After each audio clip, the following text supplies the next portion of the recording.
Bismillah, walhamdulillah, wassalatu wassalamu ala rasulillah, assalamu alaikum wa rahmatullahi wa barakatuh, and welcome to Straight Path Academy Arabic, Volume 2, Vocabulary and Grammar.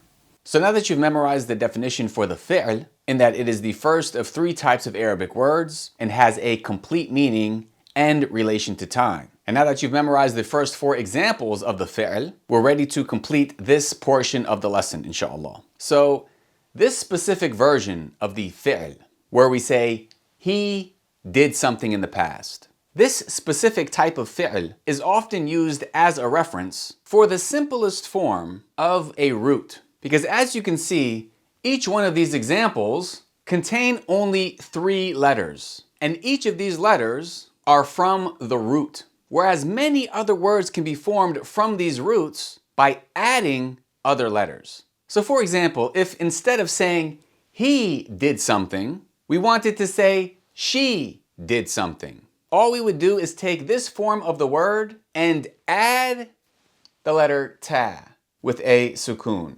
transforming the word from dhahaba, he went, to dhahabat, she went. Kharaja, he exited, becomes kharajat, she exited. Kataba, he wrote, becomes katabat, she wrote. And darasa, he studied, becomes darasat, she studied.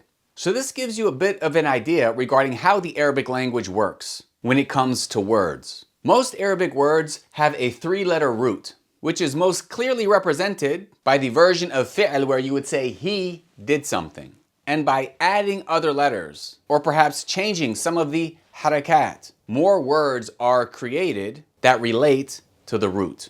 For example, as we mentioned, by adding a ta with a sukoon at the end, it goes from masculine to feminine. And we have one more example of this, because what if instead of saying he did something or she did something, we wanted to say I did something? You wanted to refer to yourself as doing an action in the past. Well, all that we do is take this original version, we would change the fatha above the letter ba to a sukoon, and then we would add a ta at the end with a dhamma. And then he went would become I went, which we can see here.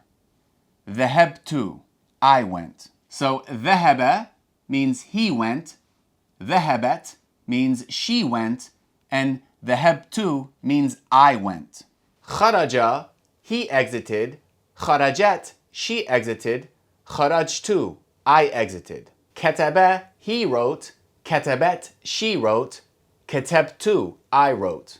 Darasa, he studied, darasat, she studied, darastu, I studied. And we can see examples of kharaja, kharajat, and kharajtu in Sahih al-Bukhari. So for example, in this hadith we see kharaja, which means he exited. And that's because in this hadith, Ibn Abbas, may Allah be pleased with him, he's the one speaking about the Prophet ﷺ. Ibn Abbas is saying he exited. The Prophet, peace be upon him, he exited from the Kaaba.